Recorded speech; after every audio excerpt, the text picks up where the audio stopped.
It's Diaspora Connect UG, bringing you closer to home. Ugandans in America by n'ekibiina ekibagatta bakiyita Uganda North Americans Association amu kiyita Unaa kikoze ebintu bingi kibaddewo in existence for a very long time for about 30 years plus. Emboozi olunaku olwaleero tugenda kugisigamya nnyo ku Bannayuganda abasangibwa mu North America bonna soomu si babiri.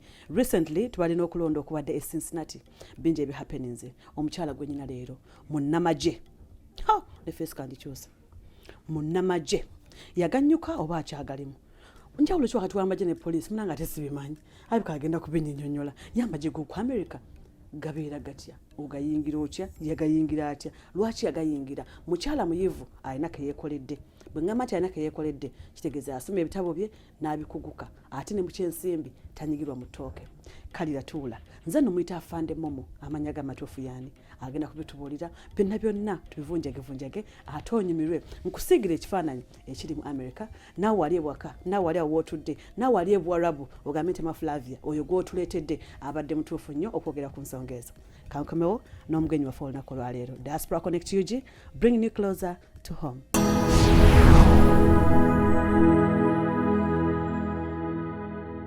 Welcome to Umbrin's Beauty and Boutique. We are specialists in Islamic wear, hijabs, thobs, Kufi and Muslim headwear. Katika tuwanjulile, iView Properties Limited, your gateway to a richer life.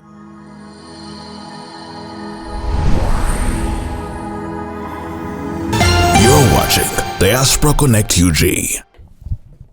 Tick. Check mark. Tick.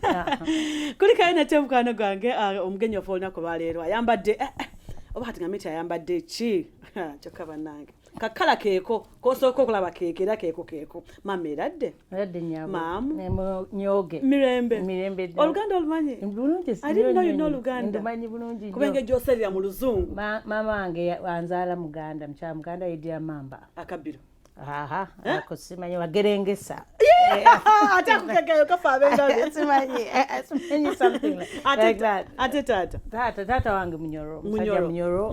He hails from Ahoyi Mama Simi. Okay. And that's how I come in as Maureen Asimwe. So you are called Maureen Asimwe Kalemba. Maureen Asimwe Kalemba. Is Kalemba the husband or? He is the man who gave me the ring. He gave you the ring? Yeah. Oh my God, congratulations. Thank you. Are you staying with him here or? No. Afande Momo, should we talk Luganda, Lunyoro, Lunyanko, Lutoro, Luchiga? Which language are you very conversant with? Luganda, Lunyoro, okay. And Lunyoro a little bit, okay. But then I would go into the English. Oh, English. Okay, Afande. Nsabo soko tubulizeeko mu Lunyoro, in Lunyoro for today. Oh, abendi muri mutya, muri kurungi. Nze Afande Momo empaka akiki mbaramushe. Wow, empako ya wakiki? Empako yanyu? Yeah, nyowe. Yeah, how do I say? Mine. Yeah, nyowe. Empako ya nyowe abori. Okay. Alright. Obecho nachinja bannange. Shemerero kura abori. Oh, nzira mungi awo. Ego. Showe nagwera konge ebimumbiyize nawe atudde ngo bisafande oli otya nange mbiga wizi nawe yiga bizi yeah kubanga nakulira nnyo mu Buganda than in Bunyoro so nino a Bunyoro chat group eyigiriza olulimi and it's done by Mr. Kasaija Akiki. Okay. And he's one of the Unaa people. Okay. And we have that group. It's Bunyoro Kingdom, Bunyoro Chitara. And that's how they teach us the language. So we are learning. You're learning? Yeah. Where did you grow up from in Uganda? Oh, I grew up in Bungagaba. Okay. Yeah, and my parents initially were in Entebbe, Seguku. Okay. Those who know Seguku area, that is where I really was raised as a young child. So those who know me in Seguku and those who know me in Gababunga, those are my two areas. Where did you go to school? Oh, I went to school in the very nice schools. Oh, I like that. I started off in Kampa Parents. Okay. And as I was in KPS, my parents were so busy, they're business people, so they couldn't really ferry me back and forth. So they looked for a boarding school. Okay. And in the boarding school, I went to Budo Junior School. Okay. So I was in Budo Junior School until primary 7, graduated, or sat my PLE exams, passed so well, joined Kivuli Secondary School. I love it. So when I do assalamu alaikum, I'm just at home. Okay. Those are my sisters and brothers. Okay. And surely, when I left my O level, I went into the advanced level, and that is Nabisunsa Girls School. And from Nabisunsa, I joined Makerere Law School. And from law school, I went to Law Development Center. And from Law Development Center, I joined the military. And from the military, I did Kaplan University, where I did criminal justice, a Master's of Science in Criminal Justice. And from criminal justice, I did another Master's in LLM, which is a Master's in Law, and which I did in Northeastern University here in Boston, Mass. Bwe njogera nti omukyala yasoma ebitabo nabimalayo ndowooza mubitegedde nawe atuuse and I lost count oba nkomye ku Nabisunsa ngenza okuddamu nga mpulira Makerere ate lo school ate military. Did you join the military here in America or back home? No, you have to join when you're here. When you're here? Yeah. Why didn't you first join nga okyali waka? I wasn't a military person. When I came in here, we found two people who had joined the military, and they were selling the military at a good price. It was a good rhythm to me, because it made sense to me to join the military then. The people are Afande Musisi, the Major Musisi, and Kano, she's also Major still. Yeah, she's being promoted to Kano, and that is Rukia Mulumba. They're all Ugandans? They're all Ugandans. Mama, I wish I can meet Kano Mulumba, because Afande Musisi, I have an appointment with him. Very soon I'll meet him. She's on the promotion list, and then she'll be making Kano, and we'll be very proud to have the first maybe female Kano from Uganda. Yeah, so we're waiting for that moment. Ndine ne munnamateeka ndine yasoma bannange kati nkwanjula engane kofira yona gyeyagala gyompa kankweri omunnamagye kinaamalira tubene ne munnamagye ey'amagye ey'Afande community yange wano yagimpa. There are very many Afandes buli omu ajoyininza amagye, but there's a reason why it's Afande Momo. Why? Kubanga community yange yanjagala when nayingira amagye. Like I said, Lukia had already been there, and some other people who do not even come out to see. Nayenze when nakoma mu community ninkola mu community, so abandi banga oya Afande waffe kuga musirikale waffe ayamba ffe abantu. So it's a service name, you know. Yeah, despite the fact that I put up my hand to serve the United States, I also put up my other hand to serve my Ugandan people. So that is how I'm the Afande Momo, the service lady. Afande Momo, lwaki wamala okusoma byonna byosomye Makerere University, then law school? Why didn't you practice law from Uganda? I did practice law in Uganda. For how long? I'm also an advocate in Uganda. For how long? I did practice it from 2001 until 2007. So yes, I did practice from Rugasi and Company Advocates, and also from Samjua and Company Advocates. Samjua and Company Advocates. Why did you leave? Because I did leave because of complications. Which complications? I had health complications, and those are the ones that brought me this side, and that is how I started my life this way, because my health could not be adhered to or channeled via the Mulago or Zambia or Chirudu. Do you know Chirudu? Yeah. By the time you left, it wasn't. I don't think by the time it was there, but it wasn't. That my health concern was so big that I couldn't go back to really be addressed down in Africa. So when you got in those complications, you came to America. Yeah. When you got in here, you got treated. And I got treated, and still my health concern. You see why I have some big belly? Yes. That is the health concern I have. It's around my belly. So that's why when some people are always telling me, "Oh, I found all root," I go like, "Hey, temufayo." Because it is a health concern somewhere, but it is something that was the reason why I'm here. We pray that you get healed in Jesus' name, amen. Afande Momo, bitambudde bitya? Okuva lwava mu Uganda n'ojja mu America obisanze otya? Munnange neenyumiriza Mukama nti nno ambeereddewo. Yeah, I'm a very Christian girl and a believing girl, and I always look at God as my all in all.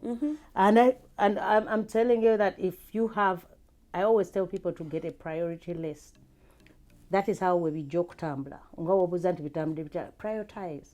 Ekyakuleeta mu America chichi. If you know that reason, you're not going to fail.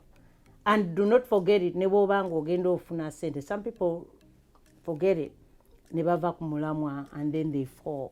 So twetaaga abantu abasigala on the notch nga bagamba kyandeeta kukola ki? Kukola and nzize kukola mu ki. Nkoze ntya. Ntuuse ntya ku goal eri. Bw'oba wajja kuzimbira maama wo nnyumba, do it. kuba wajja kuyamba abaana b'okusoma batuke Makerere, do it. Kwaze mamange ekyo kye kyamuyita mu America kutusomesa tumaleko, and she did it and she's proud, and to me namugamba mama wummula, because her goal, that was her goal, yagimala dda, and we are here, we enjoying, twenjoyinga naye, nze nasobola omusabira n'abeera wano, so we are all in harmony. So your goals and prioritize, that is what made me who I am today. Because serabira wajje nava, ate serabira kikyandeeta. Na wajje ogenda. Na wajje ngenda. Okay. Afande wadde waganyuka amagye oba okyagalimu? Nkyagalimu. I'm in the reserves. Nakola active duty for 7 years. Okay. I'm in the reserves now, and I'm 12 years in the army right now. Oh, so nkyayine munnamagye akyagalimu. Seyaganyuka. Yeah. Amagye gali gatya? Omuntu ayagala okuyingira amagye akola atya? Omuntu ayagala okuyingira amagye, Flavia, mukyangu nnyo okola ebintu byonna ebirungi. Okay. You just have to have a green card. Nga tolina criminal record eri awo ekanga. Yeah, there are some criminal records nga DUI. Sometimes they can overlook them. Yes. Sometimes it's a waiver. But if you have overdone it, kiyinza okukuleetera obuzibu. But you will get your green card and then you go apply. Si bizibu. Nedda mukwano bizibu. Naye tewali kyangu kyofunira ku silver plaque. If you want something beautiful, you have to strive and go for it. Whatever hurdles there are, you're going to jump them to get to the finish line. I get. Yeah. So sobola kufuna kintu kumukeeka. So amagye tugenda mu boot camp. We do the basic training. The basic training stretches to 9 weeks. Okay. And those 9 weeks, otegeera banno, you learn how to work as a team. Ekintu ekyo tukireese mu Unaa team. Yes. Because we got it from the military. We work as a team.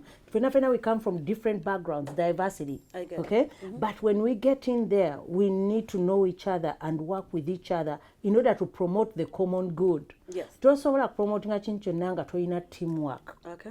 So that is something when you get into basic training, which is taught to you, and you have to really hustle so much to attain that mark of teamwork, to get your exercises in right frame, and also to pass your weapon. Those are the 3 things that you look at when you are joining the military, and then you are able to succeed.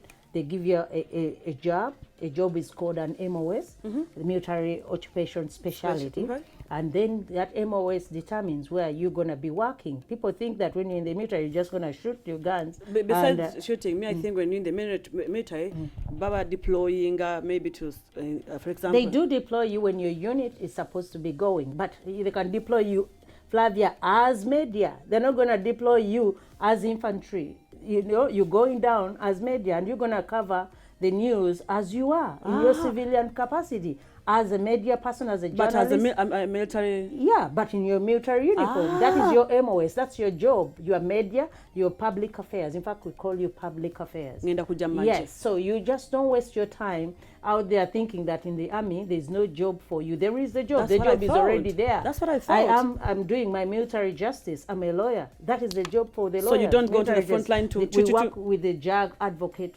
No, we don't. We just go to advise. Our role as lawyers in the military is advice. So that's why you hear me always giving advice. I'm not going to provide you for a solution, but I'm going to give you the advice. It's up to you to pick it or leave it. Yeah.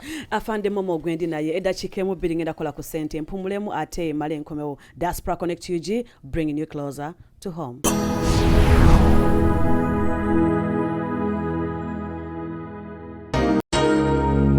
Welcome to Umbrin's Beauty and Boutique. We are specialists in Islamic wear, hijabs, thobs, kufi and Muslim headwear, oud, oil perfume, stock atta, bags and shoes, long dress, headscarf, and lots more. We also have menswear from t-shirts, shirts, jeans, trousers, etc. Visit our store on 7142 Owensmouth, Canoga Park, California, or call us on 818-564-7446. You can also visit us on our website at www.umbrinsonline.com. Umbrin's Beauty and Boutique, your specialist in Islamic wear.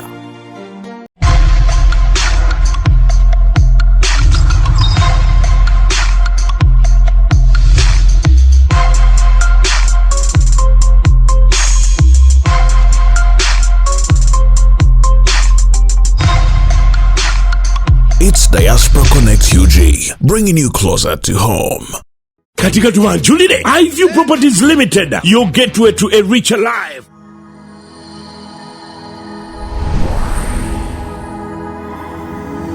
You're watching Diaspora Connect UG. Diaspora Connect UG. Afande Momo has a very interesting story, and guess what? Akubulira byewetaaga okuwulira si byewetaaga takubulira byewetaaga kuwulira akubulira byayina okukubulira n'obimanya ate n'obitegeera. Munnange nno many of us ngabo nange bwembadde bandowooza nti buli agenda mu magye alina okugenda ku front. Tulina okugenda ku front ne tukube mundu ne tukola biki mukola ebyo ebya karate ne mukola si bizibu ebyo. Kale olaba n'ebi karate era bulimu ababikola nga bo eyo ye MOS ya karate otegeera kati goveeri olowooza nti buli kimu kirina kubeera nga no buli kimu kirina ekitendera kyayo. Ebyo bye twagala okuintroducinga mu bitongole byaffe ebya Uganda. Tino tolowooza nti kino ekitongole kigenda kubeera ku kino kyokka. Kye tuba tugamba nti mututeeke mu communities. Ogera okuyamba communities zino akola banking akole, akola media akole, akola marketing wali akole, a branding akole, amateeka baleete, credit repairing baleete. Otegera kugamba tumanye ebintu ebirungi nga buli omu ali tatata. Ate pena tukolere wa mu teamwork. So ekyo singa obukulu kyetwagala ennyo okulaba mu community zaffe tetukirina ffe bannayuganda tuli bankwe tetwagaliza bannaffe tuli bankwe tetwagaliza bannaffe. So oli bwajja n'agamba nti bannaye tukolere wamu tusobole okuleeta ekintu kino kiveeyo omu anoonya kusala munneeki nsawo oba kiki sikitegeera, but we should adapt. Okitegera twajja wano to adapt things like these. Okitegera bino ebintu biyambye abantu bano to get to the developed countries ze tutuzegomba. So why don't we get these ideas naffe netutukola kindi tuzeekolamu than for okuleeta buli obuyisa bwaffe obweka netubuleeta netubuusa wano kyekisinza okututta ffe bannayuganda. Otusuubira tutya okuleka obuyisa bwaffe obweka nga batuzaala eri nga tukulidde eri bontuze tuli bakulu? Nedda, waliwo ebintu ebimu byojja okutwala n'ebimu byojja okuleka. Nga ki? Kakati kankuleko ekyenkwe olina okyejjamu. Lwaki? Kigenda kuzzanga mabega. Kubanga Flavia we naakumanya nti n'oli wankwe nze bw'ompita wano sijja kujja. Kituufu. Flavia nja kugamba nti manye eyo Flavia show ye ebeere yiye. Okitegeera kakati twesanga nti nno omuntu abanga alina bizinensi ye ngenda kutwala ku mwamagye omwe yaŋŋamba ekintu yaŋŋamba nansanga nga nyambadde t-shirt ya Tom Hilfiger naŋŋamba nti Afande tampita Afande ampita mukulu we boss lwaki oyambadde t-shirt ya Tom Hilfiger ng'oli muddugavu? Naŋŋamba what's wrong with that? Nze ndi wa t-shirt yange nenjiteeka nako nenjeyongezaako. Kati naŋŋamba naye mukama wange oyo omwami yaboogerako bubi mwabaddugavu. Therefore tetwasalawo tetwambala product ye. So if at all I know that oli wankwe anze asiimwenze ngenda kukubuulira amazima sigenda kwambala product yo, sigenda kujja ku kitoyo, sigenda kubeera kumpi naawe because saagala kwongerayo mpisa nkyamu mu maaso. So bw'ondabanga nga ŋŋaana okukola ebintu byo manya nti waliyo ekintu kyolaze ekitali kya mpisa.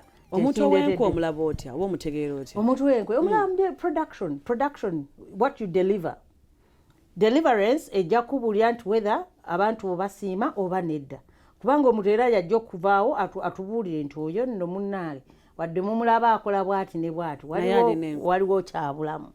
Awo we tutandikira tugamba naffe leka tugende tukirabe oba seekyo tumubuulireko, bw'aba tatubuuliriza ng'awo ebibye bantu batandika kyovola nga abantu bakola obubiinabiina ne buva mu kibiina kubanga ebintu ebimu bibeera nga tubyaddressinga kati bikyasobola kukola ki tebakyabikwata tebakyabiwulira. So omuntu n'asalawo akole ekintu we banaasobola okumuwuliriza ate kiveemu kiyambe buli omu. Okay. Ndi ne Afande Momo no munnange gwe yakatwegattako. Afande Momo mu community ya wano e Boston bannayuganda bayambi otya nga ggwe?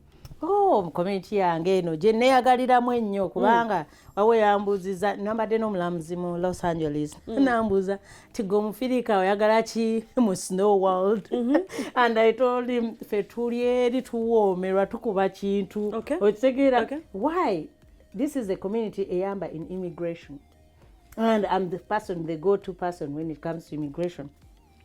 And surely today there was a Ugandan who went back, but them court, and I was like, "Kare did they yochi?"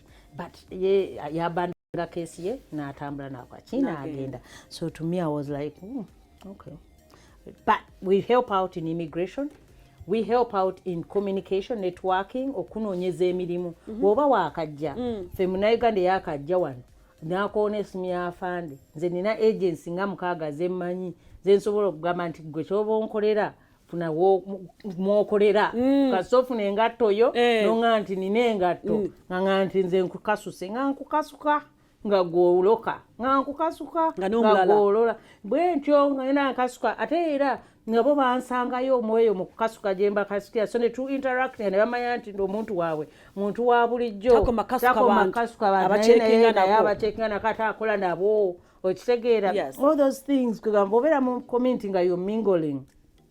Abantu balina engeri ba opening up to you and come to you and be with you. So nze neyagaidde mu community because I give the legal knowledge.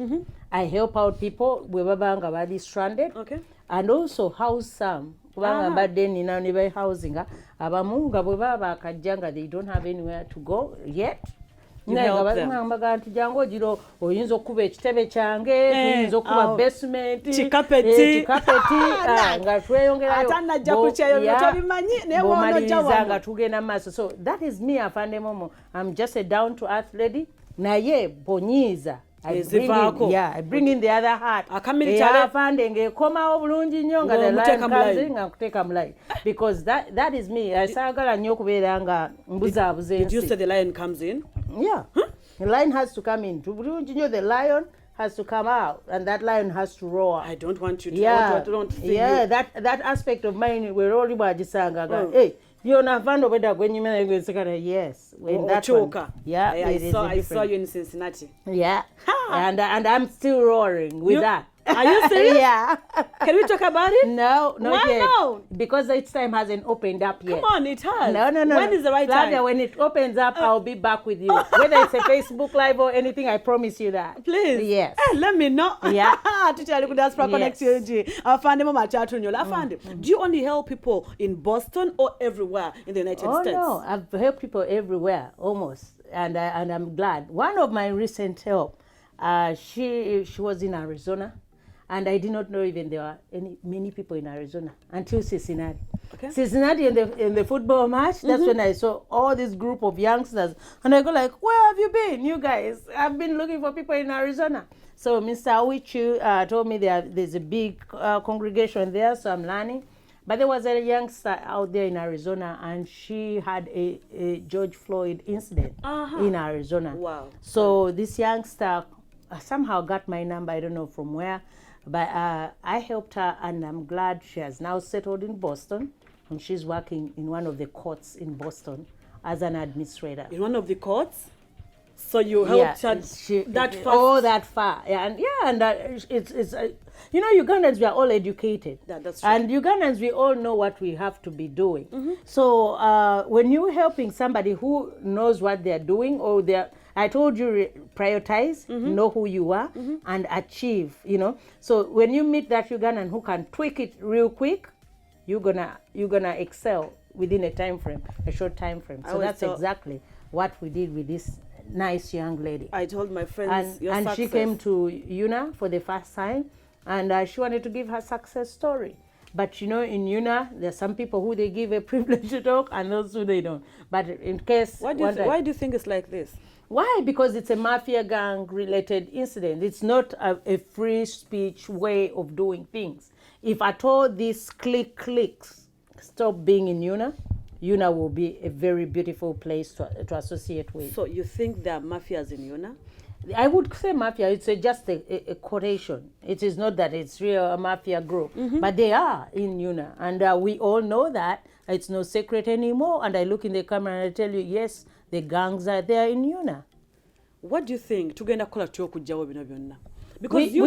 we need to remove all the organs, especially now the organ I'm really against is the Electoral Commission, because it has proved to us a negative way of doing things. So with the Electoral Commission, I cannot in any way second it to ever conduct any other elections. These are the last elections it will ever conduct. It will take us forever, but we'll make sure that Electoral Commission never conducts elections again. Afande, gwe mukuba avuddeyo kwesimbawo mu kuvuganya okwabaddewo omwaka guno okuweereza oba okubeera mu ku bakulembeze ba Unaa. And things didn't turn out the way you expected them to turn out. Yes, they did. Do you put the blame on the Electoral Commission or?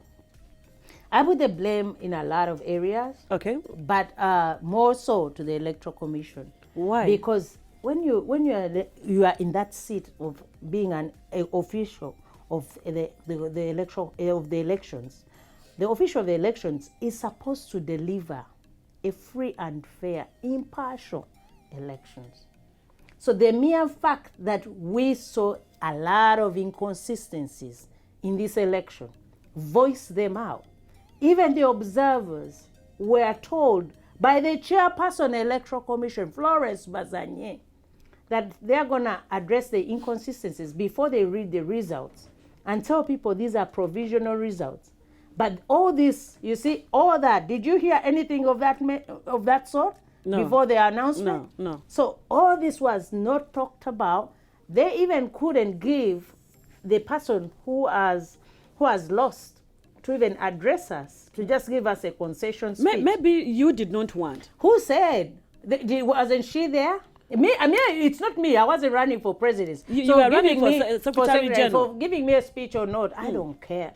I care that the people who are in the presidency are taken as presidents. Because by the time somebody says wants to be a president, they have ideas. And their ideas cannot just be settled. Okay, now let's talk about you as the Secretary General. Yes. You were about 3 contestants. Yes. There was Afande Momo, there was Salongo Mulumba, and there was Lambert Etibot. And Lambert Etibot, who emerged the winner, right? Yes. And he had recalled the other time. Yes. So, did you want them to give you a chance to talk? No, for us they couldn't give us chances to talk because. So for you it was okay. For us it's okay because we're very many. You know, if they give Maureen a chance, I would like also my councillors to be given a chance. Okay. But if they give presidents and vice presidents, so that's the ticket. Okay. The ticket is president and vice president. So they should give those 2 chances to address us because they have supporters in there. They need to hear from their president. Because that is their president, despite the fact that they have announced another president. You know, that's their president. They need to hear from them. They need to know what they're saying, how they've taken it. You know, I remember seeing a picture in one of the elections of Mr. Atigo and Mr. Kauma. They were contesting battle presidential elections. But guess what? Those people sat on the turntable, got pictures in that election, and we were very happy to see that. Is that what you wanted this time? Yeah, we need to see that. Always harmony and unity have to be there. I remember all the time. after the election, I saw one of the contestants, the other contestant for president, Lilian Atolo, getting up and hugging. Yeah, but guess what? Afterwards, she was told that her team is noisemakers. Her team is they're going to show them Hakuna Mchezo. Is that what you want to hear from a president who is uniting the whole Unaa, the Uganda North American Association? Do you need divisive rhetoric language in her letter or victory speech? Wow. That was the negative thing that lady has ever done, and she can never rule anybody with decisive language. That is why Team Unity was formed on her accord, because all she does is to divide. They would have Did you say divide? Yeah. How? Let me tell you, she would not have had Team Unity come run against her if she had never done divide and rule during the previous years of her leadership. So everybody who thinks Team Unity is about Noob, Team Unity is about Nairuba.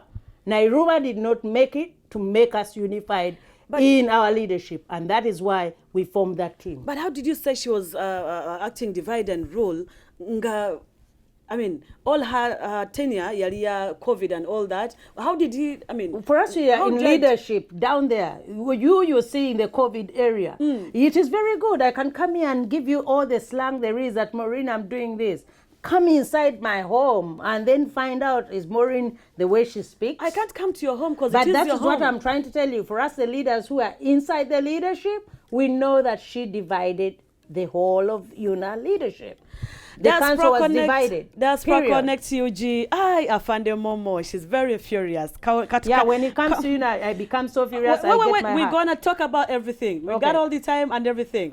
Unleash it out. Kanyo kumazine, kanyo kajuis katini nyo tumale tukomote mvao.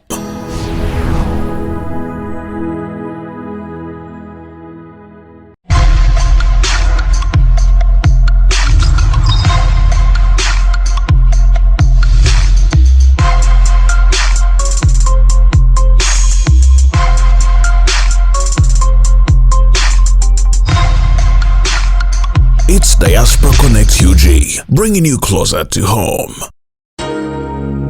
Welcome to Umbrin's Beauty and Boutique. We are specialists in Islamic wear, hijabs, thobs, kufi and Muslim headwear, oud, oil perfume, stock atta, bags and shoes, long dress, headscarf, and lots more. We also have menswear from t-shirts, shirts, jeans, trousers, etc. Visit our store on 7142 Owens Mouth, Canoga Park, California, or call us on 818-564-7446. You can also visit us on our website at www.umbrinsonline.com. Umbrins Beauty and Boutique, your specialist in Islamic wear.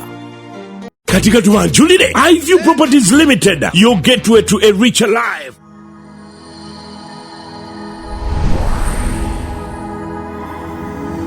You're watching Diaspora Connect UG. Pulikayo mukumulamu kahiti wanuke yongede. I'm feeling the heat. Oh yeah. Boyogera ku Unaa mu America abantu bajjayo enjala ekyabadde Cincinnati kwabadde kulonda abantu balonze abantu tebakiriza byavudde mu kulonda nagambye Diaspora Connect tulina okubanoonya bonna batubuulire kiki kye balowooza nina Afande Momo Afande ojjeyo enjala the line is now rolling. Yeah, when it comes to Unaa it rolls. Unaa tennatuuka kubeera ku mutindo gwe tujagalako. Mujagala ku mutindo ki? Ate ku mutindo gwe tujagala tuba tulowooza nti bwe tuguleeta some people should adapt. Chetwagambye ntino yiga okukola ki okuteekako ettaffaali bwe lubange ettaffaali lyo libadde linyegenya olina ajja nagamba kubako wano seminti ne wano ligumire Unaa mujeetaaga Unaa ebaddewo okumala emyaka 3 n'ekintu naye tukatujjukira nti yatandikanga ya kinyumo kyali kinyumo kati etuuse ki kati tugituusizza okuteekamu okunyuma ne tugiteekamu ebikolwa business ne tugiteekamu economics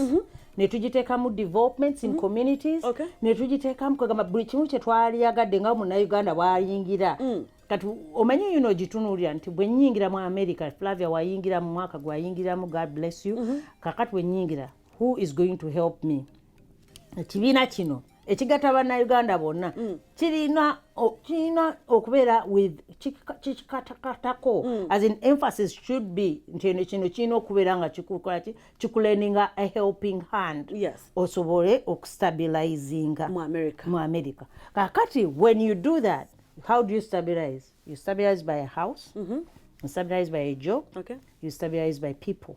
Okitegeera kakati people tubayina kyekinyumo okitegeera n'ebino house job tetubiina credit tetubiina okitegeera so kati Unaa bino byaddressinga kakati kyova olaba nga ffe tujjamu okulaba nti bino byonna gino emitendera omuntu agirina nyagala youth amale okusoma adde ku website koya Unaa agambe bentunula website mulimu ba doctors abali Mass General Hospital ninayo ba doctors abali mu San Francisco all the information technologies in San Francisco Valley, the Silicon Valley, munina tuyina abantu who are building architectures somewhere kwegamba abeere nga ali inspired ntino bwapickinga phone ye nti kampubire omuntu ali Atlanta in architectural world abeera nga ajja kuddamu essimu era gyali nga temunnayuganda amuyambe okufuna how to do the resume in order to hit the ceiling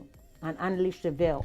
Unaa mujagalawa gye twojagalamu ekyo mujagalamu eyo tulowooza nti kati ate muli mugiyuzaayuzaamu ate tutya omuntu oyuzaamu ekintu ky'ozimba tukiyuzamu tukizimba kubanga tukizimbye right now weri nyaga kuya nezo simanyi points zimeka Nairobi ziyababuulira zona ziva mu timu eya wansi. She could not work alone jukira fe tumuletera ideas ezo kati wazi capitalizing ako fe tusanyuka kubanga tuga nti idea yafe yiyo etambula you know. Mazamu yone emyaka emeka? Mazamu Unaa from I joined Unaa in 2007 up to today. So I've been there and I love it. I love the organization naye njagala more because when you work for a beautiful organization Flavia tosobola ate kukolerera ndala nga teyinza kutuuka ku mutendo guli ngato you can do the things ebituusa an organization ku mutendo gwene eri beautiful. You know jagalanga omuntu Unaa is a non-profit, right? Yes. Ne mugifudde ekibina ekyobufuzi. Kati obufuzi njagala mbadde njogera naye Flavia wano njagala mbuli ekyobufuzi kyendesemu. No tekibaddemu. Very good. Kakati nkugamba nze nganze sirinaamu kyabufuzi. Tolinaamu kyabufuzi. Let's go slow. Tolinaamu kyabufuzi naye according to what we saw in Cincinnati, between me and you, tuchimanyi bulungi nti Unaa efuuse ng'ekibiina ekyobufuzi. Why? Yeah. Kubanga bayingiza mu government ye Uganda. Ochegera, politics where Uganda has infiltrated Unaa, the non-profit. But government here Uganda has always been there and it has been funding Unaa for good years. Right now, if you fund somebody to bring in people like 20, 30 people, 100 people, into hotels which are booked by you, Ugandan government, or you buy for people plane tickets to go vote, you know, or you give somebody money for buses, resources, and then you're saying that person is competing for a non-profit president. That is not non-profit. For non-profit, but president, China kubanga even it's selected by the board. Singa bino na simanyi mugende no munyumya biri singa tebiri yo kankubuuza.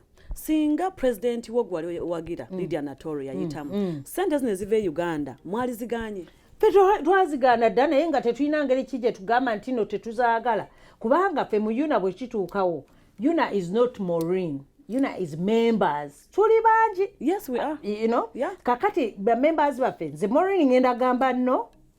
Flavio gambe yes. If the majority are yes, of course we shall go with the yes. We're going with the yes. Kaka majority ekyatusinga. Fabanno tuli batono aba yes bebachi bebanji. So kati fete tugenda gamba nti no katukijewo. Ngate yes ekoze eki ekiriza. We're going to work with the yes. Until ne yes nayo we realizing munange sete twali badde tetukola twinagenda neno abatu joininga betwaniriza ninga tutwala mulama gwa yes mu maaso kankubuuza bakuba akalulu oba tebakubba nze kubanga akalulu kange sikakkiriza nti je kali kubanga akalulu tekasomwanga akako konna no tuli mukako kugambye ateze banonda nze kabandi babalonda boka fena batusoma omulundi gumu kati nkubuulira akalulu ka Cincinnati Ohio tekasomwanga ate president there are no results ate the ones that were announced ebyo kati gwe bibyo na Flavia na president I'm asking neda kubuulira Flavia ebyo je kugambe njire eyo session yo joyagala eyo tenatuukawo. So when are they going to announce these results? Tetumanyi fena fe tulinda okulaba the actual official results. What? Soma tuzirinda. Is there any other official day that is coming out? Kwanga chetuba tugaye nti ekitongole kya Electoral Commission tugenda kijja kwa tetumanyi bye kya announcing tetumanyi waje kibijja. So mugane byava mu kulonda. Tutuyinza kukkiriza nga tunafuna results ziri official. Balangirira ezo sezali zezo tulinda ezaffe. Era tuzisaba era tulina ku WhatsApp groups tusaba results zaffe muzisaba bani tuzisaba Electoral Commission Madam Florence Bazanye oyinza okuloza nti no tuyinza okuba nga tulimbalima Florence Bazanye tuwe results zaffe ezayina eziri official mbali twali mu hole Cincinnati nange sizezo nange setwali agadde gendayo bulungi. Do you know why I'm laughing? Because you're very serious demanding for those results. Yes, I am, and guess what? Nze bwanazipa she shut me up. Supposing they come and you're not the winner. It's okay. Nze kankweko nagenda mu Cincinnati. Bwoba ogenze mu muzanyo gonna, you're either a winner or a loser. Ochega, so it's okay. Era ekyo nchikiriza. naye bw'oba nga tosobola kimpa nga bwe nakikusaba free and fair n'otandika okukolamu obugundi obukodyokodyo then awo wenkyambukira because justice nze it's me I believe in justice so the moment I see any injustice awo nga byonna bitaama mpayo obukodyokodyo busatu oba buna obwakolebwa mu Unaa e Cincinnati mu kulonda akasooka baali bakubye n'oluyigwe nali nja mutto oyo era ngenda kumulomba okitegeera ako ke kasooka ke kakodyo ke basooka okutukola akati gwe we baakukwatako n'entamira ddala kubanga tuli mukazi okitegeera ate bakukwateko ate ndi munnamateeka ate ndaba we bagenda okukwatako that was so bad awo nayinzirako yali muntu wamwe teyali waffe yali wa Nairobi gamba bwe bukodyo obukodyo obwo bwakukyusa eri munda feno tuli eno tuwogana ngeri bakyusa kakodyo ojja kanaonya kakati akokubiri zonga saye busatu tosandika munaye kunyumya osaye busatu akokubiri madamu nyini Florence bazanye mayinze mwesibako kubanga yatugamba erinnya lyali ayagala odikolerera mukazi ali professional bena byatuwa tetulabamu bintu bifaanana webityo byonna byagwa taka okitegeera why because ye yatugamba nti no muntu agenda kubeera nga atuwa results eziri authentic era yagenda conduct election to the highest caliber era ye agenda kukola ebintu manange tugenda okumaliriza nga obululu obwasinga nga bagambanga buli void by system administrator. What does that mean? Obululu either bakuvotingidde oba kali spoiled oba kakoze biki by the administrator. Bavotingira batyo omuntu. Ati kakati nze nkugambye ebyo ngambye nkuweeyo ebintu so kakati nkugudde amaaso. Linda kati gwe kyo tewakiwulira kaawa tewalaba ne ka WhatsApp nga katambula one of my fellow media personnel kati yekyo yajeta nangamba nti system egamba kino administrator because bitya kati administrator manyi yali ani Florence bazanye chokabananga ze nengwe ddalu okitegeera awo we nagamba nti kanjooke nyongera okukakana kubanga kati wakyaliyo ebintu nga bitano byetutwalaba kakati ebyo byetugamba nti no tuwe session endala njikuwadde obukodyo nkwadde bubiri nvuzaayo kamu wangande busatu Flavia akakodyo akokuna akakodyo akokusatu akakodyo akokusatu kagamba nno nafulumanga mu hall nze nga chairperson wa Electoral Commission n'entambula ngamba gabane kangene njogene system administrator ono asobola okubeera ng'akola ki ng'atereeza ebintu bino bye mulabye fe abalonzi byetwalaba ne tuleeta mu maaso ge kanyangweko kamukubireko ne ku ssimu kankole biki naye ng'ani system administrator simumanyi Florence bazanye chairperson bebanange teunye ebizibu bingi nnyo. That is very funny. Okitegeera kakati gwe tugambira nti nno mubeere tujjeyo Electoral Commission twefunye independent body tusobole okufuna ku elections fe tukoye kubeera mu bintu ebitatutwala maaso.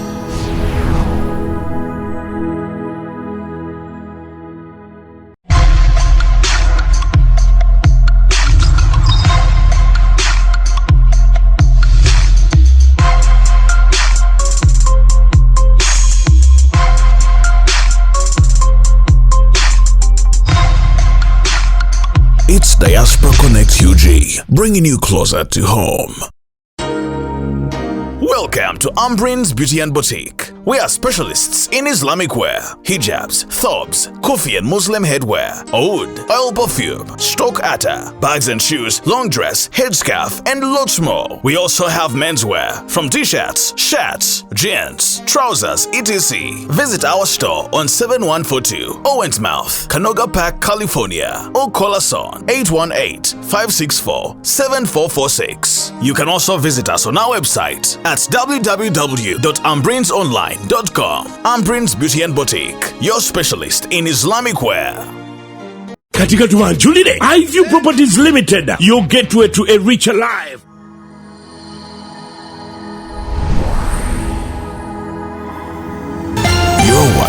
Diaspora Connect UG.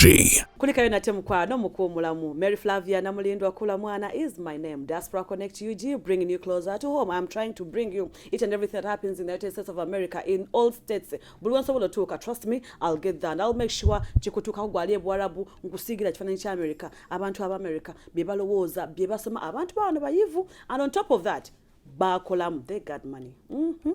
They got money. So, be inspired.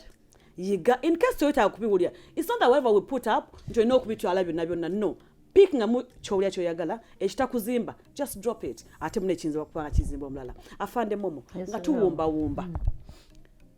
Kiki osuubira ekisobola okukolwa okulaba nti Unaa eddayo ku core values zaayo, eddayo ku objectives zaayo n'eza achievinga, than this bickering here, there, name calling people, n'entalutalo eziriwo kati mu Unaa. Ki ekiyinza okukolebwa? Kyetutagala okusooka twagambye kujjawo Electioral Commission eremeraawo okubeera nga Electioral Commission tujjawo yaki? Anti ereme kuranningibwa Munnayuganda. Okay. Efune independent body. Okay. Nga fena tetugimanyiiko. A body which has a reputation and a business to protect. Ochegeera. Okay. Kubanga tuloopa mu state of bureau tugenda tuloopayo emisango gya corporations ezitukoze obubi. Yes. So we are going to do that. Okitegeera. Okay. Kubanga twetaaga okubeera nti twagala okubeera nga we are given a service which we advocated for. So Electoral Commission ya Unaa eganye. Okitegeera, we have tested it for years. Kyo kikoze eki? Kiganye. Leka tukikirize. So that will bring back some value. Kubanga tujja kuba tulekeddeawo kaayana gundi teyasinze gundi yasinze. Yes. Ekyo kiveewo. Then netusaba government yaffe ye Uganda tujagala. We all, breathe and listen to it and enjoy it. Ate tufuze, ne bambi mukomeeyo. Do not come into our politics. Era nze nsaba omwaka gwa politics nga guno we gwabadde. Gwabeeye ekibaayo. Gwabeere nga tebakkiriza baveeyo kujja mu Unaa. Otegera kolo okwogo omwaka abo abantu ba delegates bani ba parliamentarians tebajja chogamba bana ba parliamentarians ba sabotage nga nyaka luka yes ba influence nga nyaka luka fe ate bakaleta mu sente bakaleta mu emivuyo ono wa NRM oli wa DP wa FDC febe tetubyetaaga tuli mu non profit kubanga fena tulina gye twagala okuwagira we are free party know but when we come into Unaa fe party tusooka ne tuzeerabira netudda muki mu non profit netudda mu bakulembeze betwali akadoka nga batwala ekibiina kyaffe mu maaso. So kati tukusaba nti no gwe ali eyo member of parliament amanyi nti no you influence the vote. Sigala gyokola ki? Njobeera. Tujja mu kaluka ffe tukyakala akalulu kaffe. Gujje. Bojja guli omwaka guno n'otajja si kibi. We still know that you are what? An attendee. Naye tuyambe so that ekibiina kyaffe kikomyezaawo ki? Values. Zibadde very much affected by the Ugandan government. Zibadde very much affected by the Electoral Commission. Kati ne tujja mu leaders. Tusaba. Tabakulembeze baffe babawe ku penalties. What do you mean? Baba punishing nga singa bayina ebintu bye bakola ebitali ki bituufu. Ngachi. Ng'okulya sente za Unaa. Ani yalidde sente za Unaa? Nedda gwe anombuuziza biki ebino akomyawo vali. Nze nkubuulidde ng'okulya sente za Unaa. Waliyo sente zaali zaali ziriiriddwa? Waliyo n'omuntu eyakwata gunzo nazo n'azisweepinga n'agenda nazo no punishment or penalty. Nga sente meka? Kakati ebyo mukwano saagala nnyo okubiteeka ku mitimbagano wano kubanga abantu abo tusigala bannayuganda otegeera naye nga kyakolebwa in the history of Unaa it's there. So twetaaga abantu bano abakulembeze ngaffe tubeere nga tuli accountable. Ate sente zaffe we zibula omuntu oyo either bamuwe fine azisasule a hefty fine si buno bu fine hefty one nga tufunamu emirundi ebiri tujja kuba kubanga ogameze emirundi ebiri nazijjawa shift naziwaddiyo kuweza sente zino so then tumufunemu jail sentence jail term oba sekyo kigende ku credit record ye ebyo ebintu ebyo tunatandika obikola Munnayuganda kyanayagala okulanga erinnya lye ligenda mu credit record bula kubanga asavinga abantu voluntary taliyo anti bamugenda bagobamu mu kibiina tewali tetubagobaamu tufuna the cream kati kankubireko mu kya Flavia when you're a leader aim at making a standard when you don't have standards ojja kubeera ng'oli ku jjerere and your organization will never make it. So twagala Unaa efune standards, efune omutimbagano guli ogw'amaanyi nti no oli bwakutuuka akagagambe I belong to Unaa buli omu asanyuka naga hey nange ndi wa Unaa n'oba toli weeteeka mubwetesi kwe tolaba kati njaga kugamba you see people power is an organization njagala ogireeta lwaki ngireeta kubanga yatandika n'omuntu ogwo naye dream ye n'agenda ng'alaga values ezayagala okulaba nti nno Uganda etuukibwako era we baamutulugunya nze nzigiramu okumusupportinga mu kutulugunyizibwa because I'm a humanitarian, I'm a justice lady. So nagamba nti nina okujja nsupportinga omwana ono ave mu kubeera nga bamutulugunya so that he can articulate his staff well, values nazo nezikola ki nezibeera nga ziwulizibwa. That is exactly what we need in our Unaa. We need omutimbagano ogw'amaanyi. We need to have a standard raised above that penafene tutuukayo osanyuka. Let me tell you, when you get your rank in the military never bakwadde bwa private obusanyukira. Why? Because there's a standard. Yes. Kakati yeyo standard gye twagala okukola ki okulaba nti no Unaa yaffe adapting to so that abantu baffe batamuka ne bagamba nti belonga to Unaa ne bakubulira Unaa simanyi Unaa North America, Unaa North Region, Unaa North South.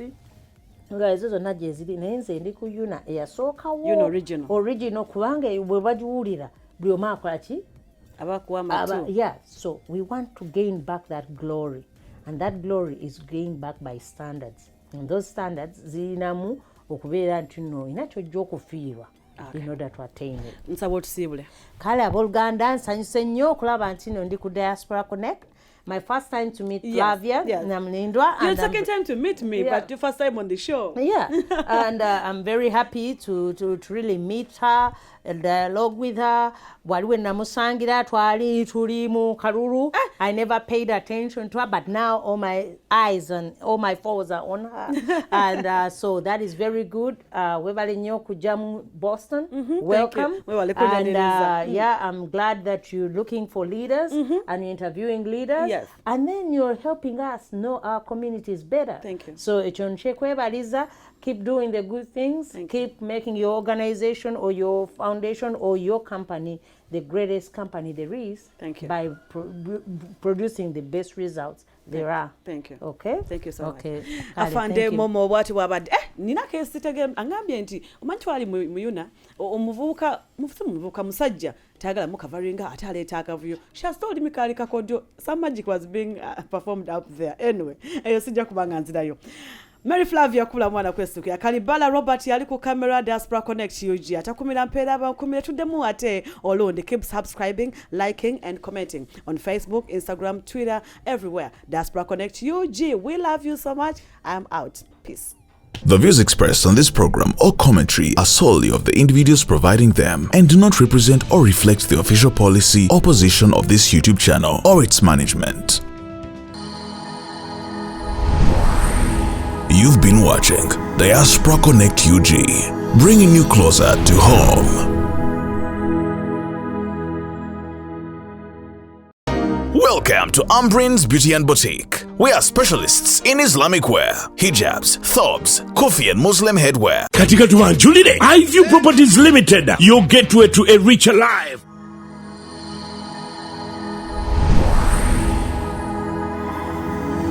You're watching Diaspora Connect UG, bringing you closer to home.